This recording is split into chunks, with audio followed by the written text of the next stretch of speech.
कदाचित एखादी सायंकाळी एखादी माऊली एकटी गावात येत असेल आणि ती एकटी येत असताना तिला कदाचित भीती वाटू नये, कारण शिवाजी महाराजांकडे बघितल्यावरती तिला वाटेल अजून माझा बाप इथं चौकात उभा आहे, कोणाची जिगर नाही मला अजून अडवायची. हे नाव ऐकल्यावरती लढण्याची प्रेरणा निर्माण करते. अशी काय जादू आहे या नावात, असं काय आहे नावात या माणसासाठी माणसं मारायला तयार व्हायची. जब जब हिंदू तलवार उठाएंगे तब तब भगवा भी डोलेगा, शंभू राजा का नाम सुन के हर हिंदू का रक्त भी खोलेगा. याद रखना एक दिन ऐसा आएगा वो कब्र में छुपा औरंगजेब भी हर हर महादेव बोलेगा. वो कब्र में छुपा औरंगजेब भी हर हर महादेव बोलेगा.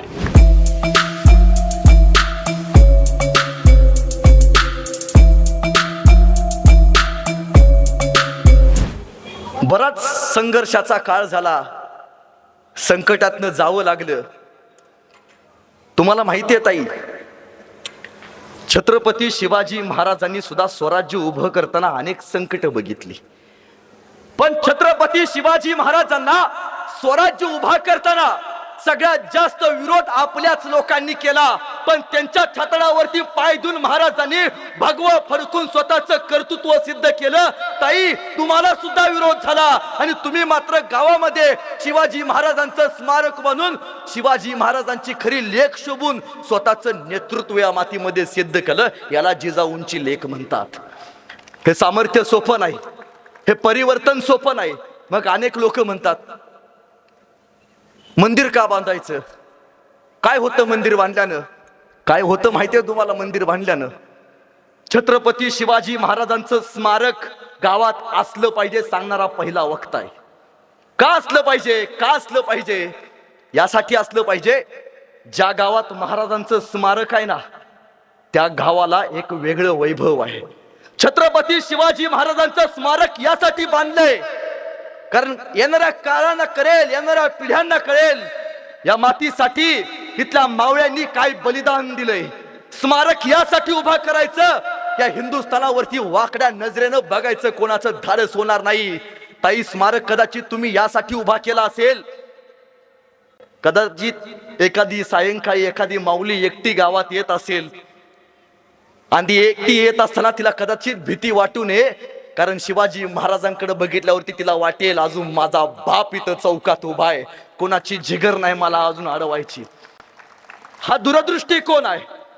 ते फक्त स्मारक नाहीये, त्या माऊलींच्या लेकीच्या गावलीचा पराक्रम आहे, तो त्यांच्या बापाचा स्वाभिमान आहे. ते स्मारक नाहीये, त्या महाराष्ट्राच्या भूमीचं कर्तृत्व चिन्ह आहे. या हिंदुस्थानाचा सातबारा ज्या बापाच्या नावावर आहे त्या बापाचं स्मारक आपल्या गावात नाही करायचं तर कोणाचं करायचं याचा मला कायम प्रश्न पडतो.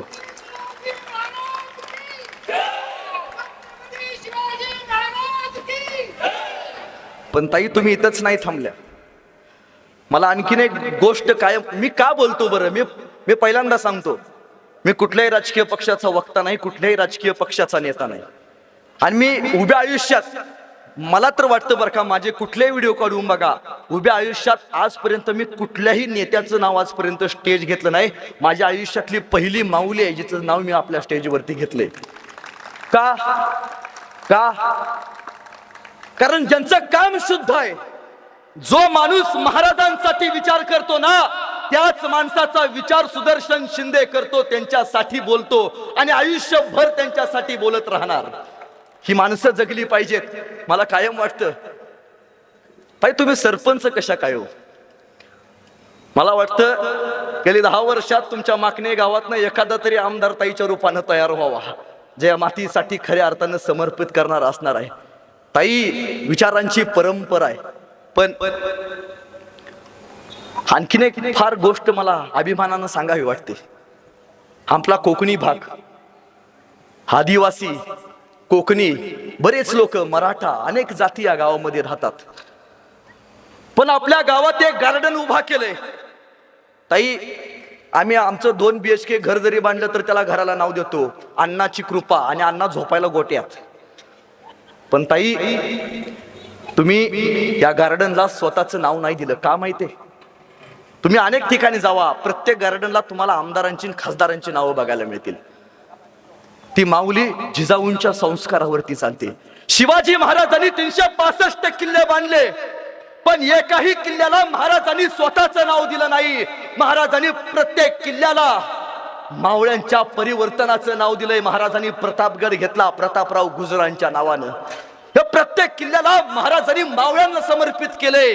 ताई, तुम्ही सुद्धा एवढं मोठं सुंदर गार्डन बांधलं आणि त्याला बिरसा मुंडा ज्यांनी या मातीसाठी स्वतःला समर्पित केलं, ज्यांनी या मातीसाठी स्वतःची ज्वलंत धगधगती ज्वाला ठेवली, त्या समाज सुधारकांचं नाव दिलं. याच्यापेक्षा मोठं काय असावं? याच्यापेक्षा मोठं देखणं रूप काय असावं? महाराज छत्रपती शिवाजी महाराज हे नाव ऐकल्यावरती आपलं रक्त सळसळतं. महाराजांचं नाव ऐकल्यावरती आपलं रक्त तापतं. महाराजांचं नाव ऐकल्यावरती आपल्या अंगावरती काटा येतो. छत्रपती शिवाजी महाराज की हा जय सांगावं लागत नाही. जन्मता तिथली माती शिवाजी हे नाव ऐकल्यावरती लढण्याची प्रेरणा निर्माण करते. अशी काय जादू आहे या नावात? असं काय आहे नावात की या माणसासाठी माणसं मारायला तयार व्हायची? काय दिलं व महाराजांनी? काय दिलं महाराजांनी? महाराजांनी इथल्या माणसांना विश्वास दिलाय. 395 वर्ष झाली महाराजांना जाऊन. महाराजांना कधी बघितलं नाही. ज्या माणसाला कधी बघितलं नाही, ज्या माणसाला कधी पाहिलं नाही, तरी त्या माणसाचं नाव ऐकल्यावरती आपलं रक्त सळसळतं. मग विचार करा, ज्यांनी साक्षात महाराजांना बघितलं असेल, ज्यांनी संभाजी महाराजांचं चालणं बघितलं असेल, ज्यांनी शिवाजी महाराजांची शमशेर फिरवताना बघितलं असेल, ज्यांनी तानाजी मालुसरेंचं बलिदान बघितलं असेल, त्या माणसांचं नेमकं काय होत असेल? राजाचं नाव ऐकल्यावरती आपल्या अंगावरती काटा येतो. मग जे खरंच महाराजांच्या सोबत लढले असतील त्यांचं काय होत असेल?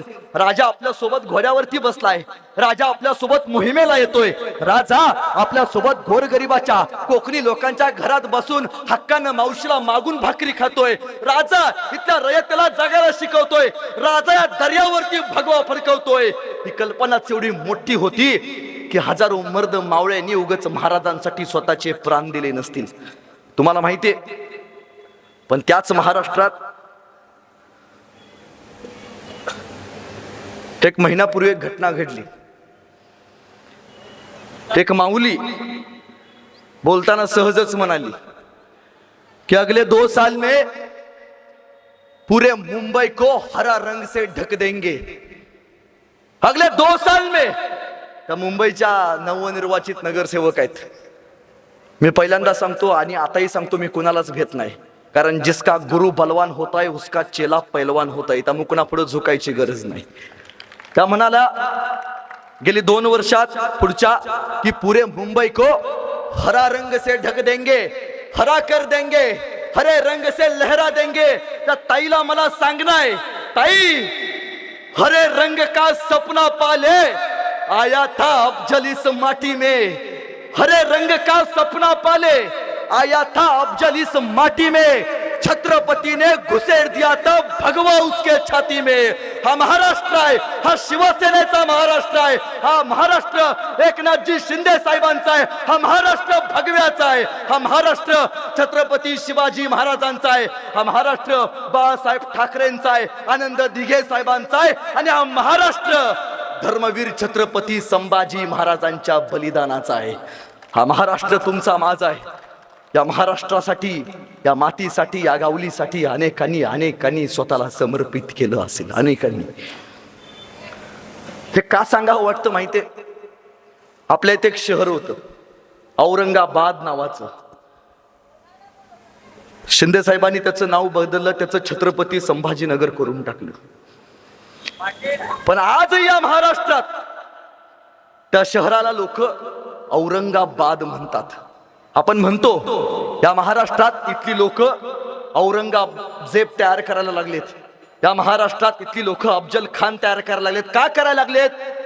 या महाराष्ट्रात औरंगजेब का तयार होतेत, अफजल खान का तयार होतेत? कारण या महाराष्ट्रात आपण आपल्या पोरांना शिवाजी संभाजी बनवायचं सोडून दिले.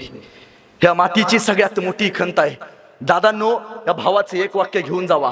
दादांनो, जर तुम्हाला कोणी विचारलं की तुम्ही कोणाच्या मातीतनं आलाय, तर छातीत ठोकून सांगायचं आम्ही धर्मवीर छत्रपती संभाजी महाराजांच्या मातीतनं आलोय. अरे मारलं ज्यांनी संभाजी महाराजांना, मारलं ज्यांनी संभाजी महाराजांना, करून अत्याचाराचा कहर त्याच औरंग्याच्या नावानं वसवलं होतं एवढं मोठं शहर. अरे सळसळू द्या रक्त तुमचं, सळसळू द्या हे अंगातलं रक्त तुमचं, दाखवा पुन्हा एकदा जिगर आणि छाती ठोकून सांगा औरंगाबाद नाही तर छत्रपती संभाजी नगर, छत्रपती संभाजी नगर. अरे जब जब जब जब हिंदू तलवार उठाएंगे तब तब भगवा भी डोलेगा, जब जब हिंदू तलवार उठाएंगे तब तब भगवा भी डोलेगा. शंभू राजा का नाम सुन के हर हिंदू का रक्त भी खोलेगा.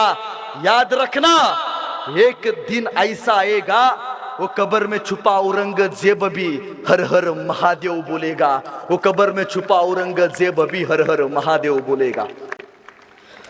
395 वर्षापूर्वी या महाराष्ट्रात बाहेरच्या राज्यातनं एक 12 वर्षाचं पोरग आलं आणि एका शेतकऱ्याला भेटलं आणि शेतकऱ्याला म्हणाल, असा कोणी माणूस आहे, असा कोणी माणूस आहे जो लोक कल्याणकारी काम करतो. शेतकरी म्हणला, एक माणूस आहे. काय नाव त्या माणसाचं? त्या माणसाचं नाव शिवाजी राजा बर का. 12 वर्षाचं पोरग म्हणते, एकदा एकदा मला महाराजांना बघायचा आहे. कसा दिसतोय राजा? बघायचा आहे. तुला महाराजांना बघायचा आहे? होय होय जी, माझा राजा रायगडावरती राहतो. 12 वर्षाचं पोरग महाराजांना बघायला या डोंगरातनं त्या डोंगरात पळत पळत गेलं. पायात काटे टोचायचे, दगड टोचायचं, रक्त यायचं, पण पोरग थांबायला तयार नव्हतं. का? महाराजांना बघायचंय. ते गेलं रायगडाच्या पायथ्याशी गेलं. त्याला भेटले महाराजांचे सेनापती, महाराजांचे पिये. सेनापतीने विचारलं, काय काम काढलास? काय नाही जी, महाराजांना बघायचंय. कसा दिसतो राजा? एकदा बघायचाय, डोळ्यानं बघायचाय. माझा राजा किल्ल्यावरती आहे. काय करतोस रे तू? काय नाही जी, उत्तम गाणं लिहितो, उत्तम कविता लिहितो. असं? अरे मग माझ्या राजावरती एखादं सुंदर असं गाणं लिहिलं असतील की? नाही बा म्हणला, ध्यानातच नाही राहिलं. हे काम कर, रायगडाच्या खाली जा, 10 दिवस थांब, शिवाजी महाराजांवरती सुंदर असं गाणं लिहे, मग मला भेटाले. पिये महाराजांचे चायपेक्षा किटली गरम, काय दावल्याशिवाय काय पासच होत नाही. ते खाली गेलं, त्यानं राजांवरती सुंदर असं गाणं लिहिलं आणि ते आलं भेटायला. सेनापती, तुम्ही सांगितलं होतं महाराजांची भेट घालून देणार आहे, हा बघा लिहिले नव. सेनापती म्हणले, ऐकव. आणि त्या 12 वर्षाच्या पोरानं महाराज जिवंत असताना महाराजांवरती पहिलं गाणं लिहिलं. ते गाणं आयुष्यात एकदा तरी ऐकले. ते गाणं साक्षात शिवप्रभू जिवंत असताना लिहिले. त्या 12 वर्षाच्या पोराला धरलं, राजांच्या समोर आणून उभा केलं. महाराज, या 12 वर्षाच्या पोरानं तुमच्यावरती उत्तम गाणं लिहिलंय. राजा म्हणलं, ऐकव. आणि ते 12 वर्षाचं पोरग शिवाजी महाराजांवरती लिहिलेलं सुंदर असं गाणं ऐकवायला चालू झालं. माझ्या बरोबर सगळ्यांनी टाळ्या वाजवायच्या, हात वरती करा. माझ्या बरोबर वाजवायच्या, हात वरती करा, पैसे द्यायला लागत नाहीत. आणि ते 12 वर्षाचं पोरग महाराजांवरती गाणं म्हणताना म्हणतंय, इंद्र जबी जंब पर बार वसु वंब पर रावण सर तंब पर रघुकुल राजे पौन बारी वाह पर संबुरती नाह पर चोस अस बाह पर राम द्विज राजे दावा द्रुम धृंड पर चित्ता मृग झुंड पर भूषण वितृंड पर जैसे मृग राजे तेजतम अंश पर कन्न जिमी कंस पर योमलक्ष बंस पर शेर शिवराज हे, शेर शिवराज हे, शेर शिवराज हे.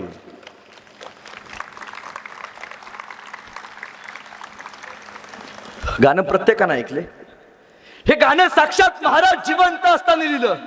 त्या कवीचं नाव कविभूषण. आणि महाराजांनी विचारलं, कविभूषण, वा, इतकं सुंदर गाणं लिहिलात, बोला कविभूषण, तुम्हाला काय बक्षीस देऊ? आणि कविभूषण लगेच नाही म्हणाले, हा महाराज, तेवढं जिल्हा मध्यवर्ती घेताय का बघा, का पोरला एखादं खताचं दुकान टाकून देताय का बघा. रक्त वेगळं होतं. कविभूषण म्हणाले, महाराज, हिरे माणिक मोती याहीपेक्षा छत्रपती शिवाजी महाराज ही सगळ्यात मोठी आमची दौलत आहे. महाराजांनी या कलाकाराचा सन्मान कैक सोने देऊन केलाय. जगातला पहिला राजा ज्यांनी कलाकारांचा सन्मान केला, नाव छत्रपती शिवाजी महाराज. दुसरा राजा बघायला मिळत नाही. पण महाराजांनी उभ्या आयुष्यात एक गोष्ट शिकवली. पहिला राजा आहे ज्यानं दर्यावरती स्वतःच राज्य केले. हिंदुस्थानातला पहिला राजा ज्यानं कोळी बांधवांना सोबत घेतलं. मी कायम सांगतो, छत्रपती शिवाजी महाराजांच्या जिरटोपातला तुरा जर कोणामुळे शोभत असेल तर त्या हिंदुस्थानातल्या कोळी बांधवांमुळे शोभतो. जर हे नसते तर महाराजांना कदाचित बऱ्याच अडचणी आल्या असत्या दर्यावरती राज्य करायला. तुम्हाला माहितीये, आदिवासी लोक ह्यांचे वाडे शिवाजी महाराजांच्या किल्ल्याच्या खाली असायचे. का असायचे बरं? का असायचे? शत्रू किल्ल्यावरती जायच्या अगोदर तो कुठून जातो? जंगलातनं जातो. ह्या जंगलात मर्दाच्या छातीची हातात समशेर घेऊन राजासाठी स्वतःची जीव बहाल करणारी आदिवासी लोक महाराजांच्या स्वागतासाठी तिथं असायची. जर महाराजांच्या अंगावरती पहिला वार व्हायच्या अगोदर तो वार जर कोण छातडावरती झेलत असेल तर या मातीत आदिवासी लोक झेलत होती. त्यांनी छत्रपती शिवाजी महाराजांच्या स्वराज्यासाठी स्वतःचं बलिदान दिले.